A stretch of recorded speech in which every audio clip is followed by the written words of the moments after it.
Hello friends, welcome back to UK കെ ഡ്രീംസ്. ഇന്ന് ഞാൻ നിങ്ങൾക്ക് വേണ്ടി ചെയ്യാൻ പോകുന്ന വീഡിയോ എന്ന് പറയുന്നത്, നമുക്കറിയാം നമ്മൾ യു കെയിൽ ഏറ്റവും കൂടുതൽ ഇപ്പോൾ ആൾക്കാർ വർക്ക് ചെയ്യുന്ന ഒരു പ്രൊഫഷൻ അല്ലെങ്കിൽ ഒരു ജോബ് കാറ്റഗറി എന്ന് പറയുന്നത് കെയർ അസിസ്റ്റൻ്റ് ആണ്. കെയർ അസിസ്റ്റൻ്റ് എന്ന ജോബിലാണ് ഏറ്റവും കൂടുതൽ ആൾക്കാർ കെയർ ഹോമുകളിലൊക്കെ വർക്ക് ചെയ്യുന്നത്. നമുക്കറിയാം ഏറ്റവും കൂടുതൽ ജോബ് വേക്കൻസീസ് അവൈലബിൾ ആയിട്ടുള്ളതും ഈ ഒരു കെയർ അസിസ്റ്റൻ്റ് ജോബിനാണ്.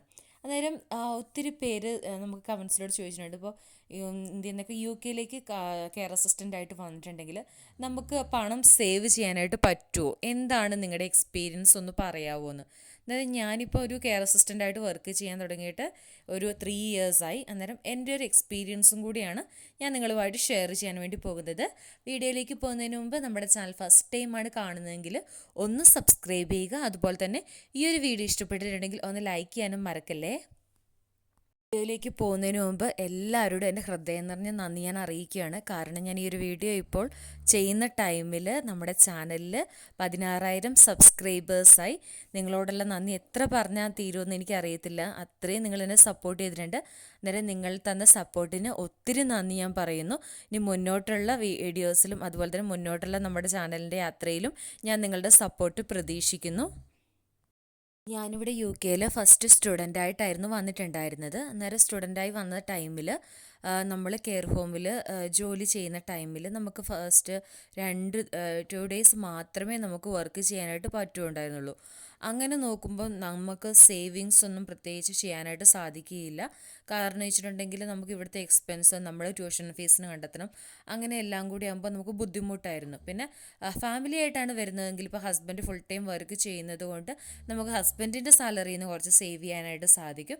അല്ലാതെ നമ്മൾ സ്റ്റുഡൻ്റായിട്ട് വരുമ്പോൾ നമുക്ക്, കാരണം നമ്മളിവിടെ ഒരു 1 ഇയറിലെ ഫീസ് അടച്ചിട്ടാണ് വരുന്നത്, നമുക്ക് സെക്കൻഡ് ഇയറിലെ ഫീസ് അടയ്ക്കണം. അന്നേരം അതിൻ്റെ കാര്യങ്ങൾ, അതേപോലെ നമ്മുടെ റെൻറ്റ് കാര്യങ്ങളൊക്കെ ഇവിടെ ഇപ്പോൾ നമുക്കറിയാം കൂടുതലും നല്ല ചിലവുണ്ട്. അന്നേരം നമുക്ക് കൂടുതലായിട്ട് സേവ് ചെയ്യാനൊന്നും ഫസ്റ്റ് നമ്മൾ സ്റ്റുഡൻ്റായിട്ട് വരുമ്പോൾ സാധിക്കില്ല.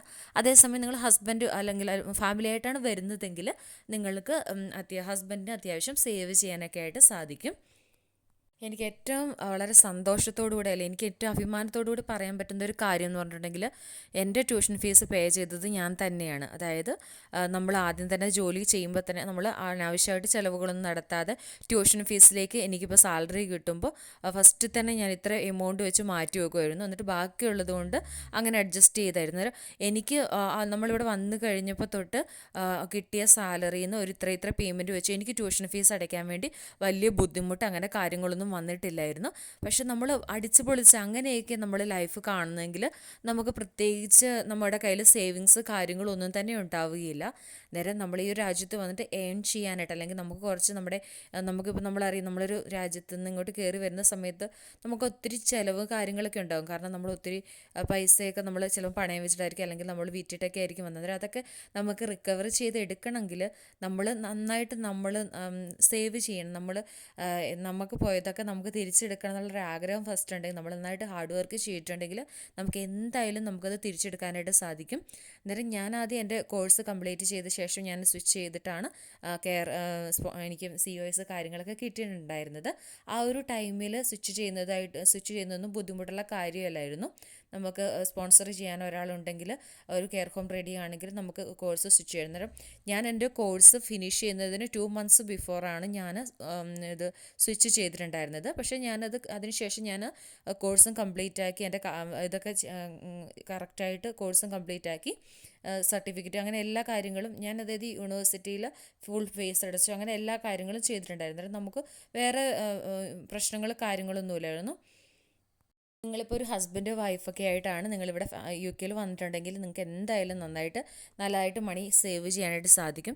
ഈ ഒരു കൺട്രി എന്ന് പറഞ്ഞിട്ടുണ്ടെങ്കിൽ നല്ല എക്സ്പെൻസീവാണ്. ഫോർ എക്സാമ്പിൾ നിങ്ങളിപ്പോൾ ഒരു ഇന്നർ ലണ്ടനിലാണെങ്കിൽ, അതേപോലെ ഇന്നർ ലണ്ടനിലാണ് നിങ്ങൾ സ്റ്റേ ചെയ്യുന്നതെങ്കിൽ നിങ്ങൾക്ക് എക്സ്പെൻസ് കാര്യങ്ങളൊക്കെ കൂടുതലായിരിക്കും. പക്ഷേ നിങ്ങൾ ചൂസ് ചെയ്യുന്നത് ഔട്ടർ ലണ്ടനിലാണ് അക്കോമഡേഷനും കാര്യങ്ങളൊക്കെ ചൂസ് ചെയ്യുന്നത്, അല്ലെങ്കിൽ നിങ്ങളുടെ വർക്കിംഗ് പ്ലേസ് എന്ന് പറയുന്നത് ഔട്ടർ ലണ്ടനിലാണെങ്കിൽ കുറച്ചും കൂടെ ചീപ്പായിരിക്കും ഇവിടെ റെൻറ്റും അതുപോലെ തന്നെയുള്ള കാര്യങ്ങളൊക്കെ. പിന്നെ നമ്മൾ മണി എത്രത്തോളം നമുക്ക് സേവ് ചെയ്യാൻ പറ്റും എന്നത് ഡിപ്പെൻഡ് ചെയ്തേക്കുന്നത് നമുക്ക് എത്രത്തോളം നമുക്ക് സാലറി കിട്ടും എന്നുള്ളതാണ്. അന്നേരം ഇപ്പം നിങ്ങൾക്കൊരു COS കിട്ടി നിങ്ങൾ വർക്ക് ചെയ്യുകയാണെങ്കിൽ ആ ഒരു കോൺട്രാക്റ്റ് പ്രകാരമുള്ള അവേഴ്സ് നിങ്ങൾക്ക് എന്തായാലും കെയർ ഹോം തന്നിട്ടുണ്ടായിരിക്കും. നേരം ഞങ്ങളുടെയൊക്കെ കേസിൽ 4-3 ആണ്, അതായത് ഫസ്റ്റ് വീക്കിൽ 4 ആണ്, നെക്സ്റ്റ് വീക്കിൽ 3, അങ്ങനെയായിരിക്കും നമ്മുടെ ഷിഫ്റ്റ് കാര്യങ്ങളൊക്കെ ഉണ്ടാവുന്നത്. അതായത് 4 ഷിഫ്റ്റ് എന്ന് പറയുമ്പോൾ അത് കണ്ടിന്യൂസ് ആയിരിക്കില്ല, മൺഡേ ട്യൂസ്ഡേ അതുപോലെ സാറ്റർഡേ സൺഡേ, പിന്നെ നെക്സ്റ്റ് വീക്ക് വരുമ്പം വെനസ്ഡേ തേഴ്സ്ഡേ ഫ്രൈഡേ, അങ്ങനെയായിരിക്കും നമ്മുടെ ഷിഫ്റ്റ് കാര്യങ്ങളൊക്കെ പോകുന്നത്. 4-3 ആ ഒരു ഇതിലായിരിക്കും നമുക്ക് ഉണ്ടാവുന്നത്. ഇത് കൂടാതെ നമുക്ക് എക്സ്ട്രാ ഷിഫ്റ്റ് കാര്യങ്ങളൊക്കെ എടുക്കാവുന്നതാണ്. അതായത് നമ്മളിപ്പോൾ എക്സ്ട്രാ ഷിഫ്റ്റ് കാര്യങ്ങളൊക്കെ എടുക്കുമ്പോൾ നമുക്ക് ഇത്ര പേയ്മെൻറ്റ് കൂടുതലുണ്ട്. അതുപോലെ തന്നെ ഡേ ഷിഫ്റ്റിലും നൈറ്റ് ഷിഫ്റ്റിലും പേയ്മെൻറ്റിൻ്റെ കാര്യമൊക്കെ വ്യത്യാസമുണ്ട്. ഇപ്പോൾ നൈറ്റ് ഷിഫ്റ്റ് നിങ്ങൾ എടുക്കുവാണെങ്കിൽ നിങ്ങൾക്ക് കൂടുതൽ പേയ്മെൻറ്റ് കാര്യങ്ങളൊക്കെ കിട്ടും. അതേപോലെ പേയ്മെൻറ്റ് കൂടുതൽ കിട്ടുന്ന ഒരു ഇതാണ് ബാങ്ക് ഹോളിഡേയ്സ് ഉണ്ട്. യു കെയിൽ ബാങ്ക് ഹോളിഡേയ്സ് ഉണ്ട്. ഫോർ എക്സാമ്പിൾ ഇപ്പോൾ ക്രിസ്മസിൻ്റെ അന്ന്, അതുപോലെ തന്നെ ക്രിസ്മസ് കഴിഞ്ഞ നെക്സ്റ്റ് ബോക്സിംഗ് ഡേയുടെ അന്ന്, അതുപോലെ തന്നെ ഈസ്റ്റർ മൺഡേ, ഗുഡ് ഫ്രൈഡേ, അങ്ങനെ നമ്മുടെ ഇവിടെ പ്രധാനപ്പെട്ട ദിവസങ്ങളിലെല്ലാം പബ്ലിക് ഹോളിഡേയ്സ് ആയിട്ടാണ് കൺസിഡർ ചെയ്യുന്നത്. അന്നേരം ആ പബ്ലിക് ഹോളിഡേയ്സിൽ നിങ്ങൾ വർക്ക് ചെയ്യുവാണെങ്കിൽ നിങ്ങൾക്ക് ഡബിൾ പേയ്മെൻറ്റ് കിട്ടും. ഡബിൾ പേയ്മെൻറ്റ് എന്ന് പറയുമ്പോൾ ഫോർ എക്സാമ്പിൾ നിങ്ങളുടെ ഇപ്പോഴത്തെ പേയ്മെൻറ്റ് 10.5 ആണെങ്കിൽ നിങ്ങളിപ്പോൾ മീൻസ് പബ്ലിക് ഹോളിഡേയ്സിൽ നിങ്ങൾ വർക്ക് ചെയ്തിട്ടുണ്ടെങ്കിൽ നിങ്ങൾക്ക് അതിൻ്റെ ഡബിൾ ആയിട്ടുള്ള പൈസ ആയിരിക്കും നിങ്ങൾക്ക് കിട്ടുന്നത്. അന്നേരം അങ്ങനെയുള്ള കാര്യങ്ങളൊക്കെ ഉണ്ട്. അന്നേരം ഷിഫ്റ്റ് കാര്യങ്ങളൊക്കെ എടുക്കുന്ന ടൈമിൽ നിങ്ങൾ പബ്ലിക് ഹോളിഡേയ്സും കൂടെ കൂട്ടി എടുക്കുവാണെങ്കിൽ നിങ്ങൾക്ക് കുറച്ചും കൂടെ പേയ്മെൻറ്റ് കൂടുതലായിട്ട് കിട്ടുന്നതായിരിക്കും. അതുപോലെ തന്നെ കെയർ ഹോമുകൾ, സിക്ക് ലീവ് അങ്ങനെയുള്ള കാര്യങ്ങളൊക്കെ അവൈലബിൾ ആണ്. നമ്മൾ എത്രത്തോളം ഷിഫ്റ്റ് എടുക്കുന്നോ അതിൻ്റെ ബേസിലായിരിക്കും നമുക്ക് പേയ്മെൻറ്റ് കാര്യങ്ങളൊക്കെ എടുക്കുന്നത്. അതുപോലെ തന്നെ കുറേ പേര് ചോദിച്ചിട്ടുണ്ടായിരുന്നു ഷിഫ്റ്റ് എത്ര മണിക്കൂറാണ് നമുക്ക് എടുക്കാൻ പറ്റുന്നത്, അങ്ങനെയുള്ള കാര്യങ്ങൾ ചോദിച്ചിട്ടുണ്ട്. അന്നേരം നമുക്ക് 12 അവർ ഷിഫ്റ്റ് അവൈലബിൾ ആണ്. അതേപോലെ തന്നെ 6 അവർ ഷിഫ്റ്റ് അവൈലബിൾ ആണ്.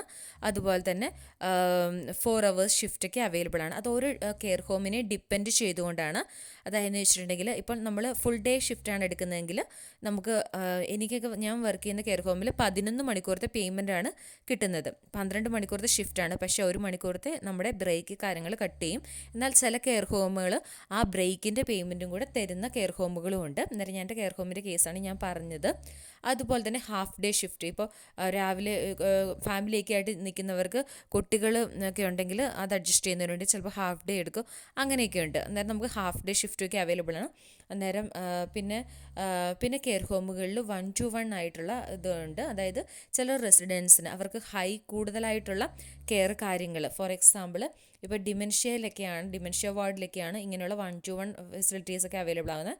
അങ്ങനെ എന്താണെന്ന് ചോദിച്ചിട്ടുണ്ടെങ്കിൽ ഇപ്പോൾ അവരെന്ന് വെച്ചിട്ടുണ്ടെങ്കിൽ ഭയങ്കര അഗ്രസീവായിരിക്കും, അല്ലെങ്കിൽ അവർ ഭയങ്കരമായിട്ട് നമുക്ക് അവരെ കൺട്രോൾ ചെയ്യാൻ പറ്റാത്ത റെസിഡൻസ് ഉണ്ട്. അന്നേരം അങ്ങനെയുള്ള റെസിഡൻസിന് അല്ലെങ്കിൽ ഹൈ റിസ്ക് കൂടുതലുള്ളതായിട്ടുള്ള റെസിഡൻസ് ഉണ്ട്. അന്നേരം അങ്ങനെയുള്ള റെസിഡൻസിനൊക്കെ സംബന്ധിച്ചിടത്തോളം എപ്പോഴും ഒരാൾ എപ്പോഴും കൂടെ ഉണ്ടായിരിക്കണം. ഇപ്പോൾ അവരുടെ എല്ലാ കാര്യങ്ങളും നമ്മൾ തന്നെ ആയിരിക്കണം ചെയ്യുന്നത്. ഇപ്പോൾ ചില കെയർ ഹോമുകളിലുണ്ട് ഇപ്പോൾ ഒരു റെസിഡൻറ്റിന് തന്നെ 2-3 ആൾക്കാരെന്ന് വെച്ചാൽ അവർ അത്രയും റിസ്ക് ആയിരിക്കും, അവരെ കൺട്രോൾ ചെയ്യാനൊക്കെ ഭയങ്കര ബുദ്ധിമുട്ട് കാര്യങ്ങളൊക്കെ ആയിരിക്കും. അന്നേരം അങ്ങനെയുള്ള നമുക്ക് സ്റ്റാഫിന് അങ്ങനെ റെസിഡൻസിനെ നോക്കേണ്ടതായിട്ടുള്ളതുണ്ട്. അന്നേരം അത് ഓരോ കെയർ ഹോമിൽ വരുന്ന റെസിഡൻസിനെ ബേസ് ചെയ്തുകൊണ്ടായിരിക്കും.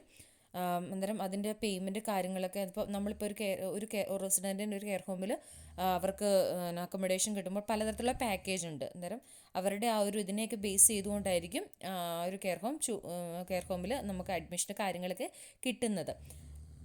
പെട്ടെന്ന് ചിന്തിക്കും ഒരു റെസിഡൻറ്റിനെ മാത്രം നോക്കി ഇരുന്നാൽ മതിയല്ലോ 11 മണിക്കൂർ. പക്ഷേ അത് ഭയങ്കര ഡിഫിക്കൽട്ടായിട്ടുള്ളൊരു ഇതാണ്. നമ്മൾ നിന്ന് കഴിയുമ്പോഴേ നമുക്ക് മനസ്സിലാവുള്ളൂ. കാരണം അയാൾ എന്തെങ്കിലും ഒരു റിസ്ക് കാര്യങ്ങളൊക്കെ ചെയ്തിട്ടുണ്ടെങ്കിൽ അതിൻ്റെ ഫുൾ ഉത്തരവാദിത്വം നമ്മുടെ തലയിലായിരിക്കും. പിന്നെ കാര്യങ്ങളെല്ലാം അപ്പോൾ ഡോക്യുമെൻ്റ് ചെയ്യണം. അങ്ങനെ എന്ന് വെച്ചാൽ അവരെന്താ ചെയ്യുന്നതെന്ന് നമുക്ക് പറയാൻ വേണ്ടി പറ്റത്തില്ല. പെട്ടെന്ന് ഇവരുടെയൊക്കെ ഡിമെൻഷ്യയിലൊക്കെ നമുക്ക് വർക്ക് ചെയ്തിട്ട് മനസ്സിലാകും. പെട്ടെന്ന് ഇവരുടെ മൂഡൊക്കെ ചേഞ്ച് ചെയ്ത് പെട്ടെന്ന് അജിറ്റേറ്റഡ് ആകും, പെട്ടെന്ന് നമ്മളെ ഉപദ്രവിക്കും, പെട്ടെന്ന് അങ്ങനെ നമുക്ക് ഒരിക്കലും പ്രതീക്ഷിക്കാത്ത രീതിയിലൊക്കെ ആയിരിക്കും ഇവർ ബിഹേവ് ചെയ്യുന്നത്. അന്നേരം അവരെ കൺട്രോൾ ചെയ്യാനും എന്ന് വെച്ചിട്ടുണ്ടെങ്കിൽ ഭയങ്കര ബുദ്ധിമുട്ടുള്ള കാര്യം തന്നെയാണ്. പക്ഷെ നമ്മൾ പിന്നെ പ്രോപ്പറായിട്ട് അവരുടെ കൂടെ നിന്ന് അവരെ ഇതാക്കിയിട്ടുണ്ടെങ്കിൽ വലിയ കുഴപ്പമില്ല, അത് നമുക്ക് പോകാം. അന്നേരം അങ്ങനെ 1-to-1 ഫെസിലിറ്റി. അന്നേരം ഒരാൾ എന്നോട് കമൻറ്റ് ചോദിച്ചിട്ടുണ്ടായിരുന്നു എന്താ ഈ 1-to-1 എന്ന് പറഞ്ഞിട്ടുണ്ട്. അതാണ് ഞാനൊരു എക്സ്പ്ലനേഷൻ തന്നത്. അന്നേരം നമ്മുടെ ടോപ്പിക് എന്ന് പറഞ്ഞിട്ടുണ്ടെങ്കിൽ നമുക്ക് കെയർ അസിസ്റ്റൻ്റായിട്ട് വന്നിട്ടുണ്ടെങ്കിൽ നമുക്ക് സേവ് ചെയ്യാൻ വേണ്ടി പറ്റുമോ എന്നുള്ളതാണ്. നമ്മൾ എത്രത്തോളം ഷിഫ്റ്റ് എടുക്കുന്നോ അതിനെ ബേസ് ചെയ്തുകൊണ്ട് നമുക്ക് എന്തായാലും സേവ് ചെയ്യാനായിട്ടൊക്കെ സാധിക്കും. കാരണം ഇപ്പോൾ തന്നെ ഈ April 1 തൊട്ട് തന്നെ നമ്മുടെ സാലറിയിലൊക്കെ ഇൻക്രീസ് ഉണ്ടായിട്ട് അതിനനുസരിച്ച് നമുക്ക് ചിലവ് കാര്യങ്ങളുണ്ട്. റെൻറ്റ്, അതുപോലെ കൗൺസിൽ ടാക്സ്, അതുപോലെ ഗ്യാസ്, ഇലക്ട്രിസിറ്റി, വാട്ടർ ബില്ല്, അതുപോലെ വൈഫൈ, മൊബൈൽ ചാർജ്, അങ്ങനെ ഒത്തിരി നമുക്ക് ചിലവ്. അത് കഴിഞ്ഞ് ബാക്കിയുള്ള ഗ്രോസറി എക്സ്പെൻസ്, അങ്ങനെ ഒത്തിരി ചിലവ് കാര്യങ്ങളൊക്കെ ഉണ്ട്. പക്ഷെ നിങ്ങൾ പ്രോപ്പറായിട്ട് നിങ്ങൾ കൂടുതൽ അടിച്ചു പൊളിക്കാതെ നമ്മളൊരു പ്രോപ്പറായിട്ടൊരു പൈസയൊക്കെ മാറ്റി വെക്കുകയാണെങ്കിൽ നമുക്ക് എന്തായാലും സേവ് ചെയ്യാനായിട്ട് സാധിക്കും. അന്നേരം നിങ്ങൾക്ക് ഒരു ചാൻസ് കിട്ടുവാണെങ്കിൽ നിങ്ങൾ എന്തായാലും വരണമെന്നേ ഞാൻ പറയുള്ളൂ. കാരണം ചോദിച്ചിട്ടുണ്ടെങ്കിൽ നമ്മുടെയൊക്കെ നാട്ടിൽ നിൽക്കുന്നതിനെക്കാട്ടിലും നന്നായിട്ട് നമുക്ക് ഈ രാജ്യത്ത് വന്നിട്ടുണ്ടെങ്കിൽ സേവ് ചെയ്യാനായിട്ട് സാധിക്കും. ചിലവുകളില്ലെന്നല്ല ഞാൻ പറയുന്നത്, ഒത്തിരി ചിലവുകൾ കാര്യങ്ങളും ഉണ്ട്. പക്ഷേ അതിനനുസരിച്ച് അഡ്ജസ്റ്റ് ചെയ്ത് ജീവിക്കാനാണെങ്കിൽ നല്ലൊരു കൺട്രി തന്നെയാണ് UK എന്ന് പറയുന്നത്. അന്നേരം നിങ്ങൾക്ക് ചാൻസ് കിട്ടിയിട്ടുണ്ടെങ്കിൽ അത് ഈവൻ സ്റ്റുഡൻറ്റ് വിസയിലാണെങ്കിൽ പോലും നിങ്ങൾക്ക് വരാൻ പറ്റിയിട്ടുണ്ടെങ്കിൽ വരാനായിട്ട് ശ്രദ്ധിക്കുക. നമുക്ക് ഒരു കെയർ ഹോമിൽ വർക്ക് ചെയ്യുമ്പോൾ എന്നെ സംബന്ധിച്ചിടത്തോളം എനിക്ക് വളരെ സാറ്റിസ്ഫൈഡ് ആയിട്ടുള്ള ഒരു ജോബ് തന്നെയാണ്. ഇപ്പോൾ നമ്മുടെ കെയർ ഹോമിൽ CQC ഇൻസ്പെക്ഷൻ കാര്യങ്ങളൊക്കെ വരുന്നത് കൊണ്ട് ഭയങ്കര സ്ട്രിക്റ്റ് കാര്യങ്ങളാണ്. നമ്മൾ എന്ത് കാര്യം ചെയ്തിട്ടുണ്ടെങ്കിലും നമ്മൾ കറക്റ്റായിട്ട് ഡോക്യുമെൻറ്റ് കാര്യങ്ങളൊക്കെ ചെയ്യാനായിട്ട് ശ്രദ്ധിക്കുക. അതുപോലെ തന്നെ ഒത്തിരി ജോബ് വേക്കൻസീസിനെ കുറിച്ചിട്ടൊക്കെ ചോദിച്ചിട്ടുണ്ടായിരുന്നു. നേരെ കെയർ ഹോമുകളിലൊക്കെ വേക്കൻസി കാര്യങ്ങളൊക്കെ ഉണ്ട്. പിന്നെ ഇപ്പോൾ സ്റ്റുഡൻസായിട്ട് വന്നവരായാലും പാർട്ട് ടൈം ചെയ്യുന്നവരുണ്ട്. അങ്ങനെ ബുദ്ധിമുട്ടുകൾ കാര്യങ്ങളും ഇല്ല. ഞാൻ പറഞ്ഞില്ലേ, ഇപ്പം നിങ്ങളൊരു കെയർ ഹോമിൽ നിങ്ങൾ ജോലി ചെയ്യാൻ ആഗ്രഹിക്കുമെങ്കിൽ നിങ്ങൾ ആ നിയറസ്റ്റ് ആയിട്ടുള്ള പ്ലേസിൽ ഏതൊക്കെ കെയർ ഹോമുകളാണ് ഉള്ളതെന്ന് നോക്കുക. അല്ലെങ്കിൽ ഒത്തിരി ലെങ്ത് അല്ലെങ്കിൽ ഒത്തിരി ദൂരത്തുള്ള കെയർ ഹോമുകളാണെങ്കിൽ നിങ്ങൾക്ക് ഉണ്ടാകുന്ന പൈസ ട്രാവൽ എക്സ്പെൻസും എല്ലാം കഴിഞ്ഞ് നിങ്ങൾക്ക് സേവ് ചെയ്യാനായിട്ട് പ്രത്യേകിച്ച് പൈസയൊന്നും ഉണ്ടാവില്ല. അന്നേരം നിങ്ങൾ ലീവ് ചെയ്യുന്ന ആ ഒരു ഏരിയയിൽ ഏതൊക്കെ കെയർ ഹോം കാര്യങ്ങളൊക്കെയാണെന്നുള്ളത് നോക്കുക. ആ കെയർ ഹോമിൽ വിളിച്ച് അന്വേഷിക്കുക. എന്തായാലും നമ്മൾ ഇപ്പോൾ ഒരു കെയർ ഹോമിൻ്റെ നെയിം അടിച്ച് കൊടുക്കുകയാണെങ്കിൽ അല്ലെങ്കിൽ നിയറസ്റ്റ് കെയർ ഹോം ഏതൊക്കെയാണെന്ന് നോക്കിയിട്ടുണ്ടെങ്കിൽ അതിനകത്ത് അവരുടെ അഡ്രസ്സ് കാര്യങ്ങൾ കോൺടാക്ട് നമ്പേഴ്സ് ഉണ്ടായിരിക്കും. അന്നേരം അവരുടെ മൺഡേ ടു ഫ്രൈഡേ അതായിരിക്കും മാനേജ്മെൻറ്റ് റിസപ്ഷനിലൊക്കെ ആൾക്കാരുണ്ടാകുന്നത്.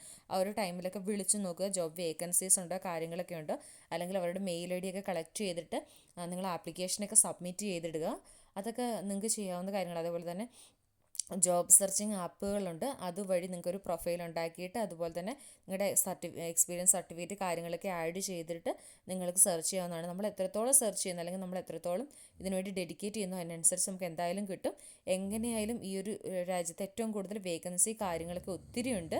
അന്നേരം ആരും പേടിച്ച് നിൽക്കേണ്ട കാര്യമില്ല. കുറേ പേരൊക്കെ ലാംഗ്വേജ് ഒക്കെ പേടിച്ച് അതിൻ്റെ ഒന്നും ആവശ്യമില്ല. നമ്മൾ ഒരു ഫീൽഡിൽ വന്ന് കഴിയുമ്പോൾ നമ്മൾ അത് ഗ്രാജുവലി നമുക്കത് ഇമ്പ്രൂവ് ആയിക്കോളും. അത് ഓർത്തൊന്നും ആരും ടെൻഷൻ അടിക്കേണ്ട കാര്യങ്ങളൊന്നുമില്ല. അന്നേരം ഇത്രയാണ് എനിക്കൊരു എക്സ്പീരിയൻസ് ആയിട്ട് പറയാനുള്ളത്. അന്നേരം നിങ്ങൾക്ക് എന്തെങ്കിലും കാര്യങ്ങൾ അല്ലെങ്കിൽ എന്തെങ്കിലും ഡൗട്ട്സ് കാര്യങ്ങളുണ്ടെങ്കിൽ ജസ്റ്റ് കമൻറ്റ് ചെയ്യുക. ഞാൻ എന്തായാലും റിപ്ലൈ ചെയ്യുന്നതായിരിക്കും. നമ്മൾ പിന്നെ ഹാർഡ് വർക്ക് ചെയ്യാനായിട്ട് നമുക്കൊരു മനസ്സുണ്ടെങ്കിൽ നമുക്ക് നന്നായിട്ട് ഏൺ ചെയ്യാനായിട്ട് സാധിക്കും.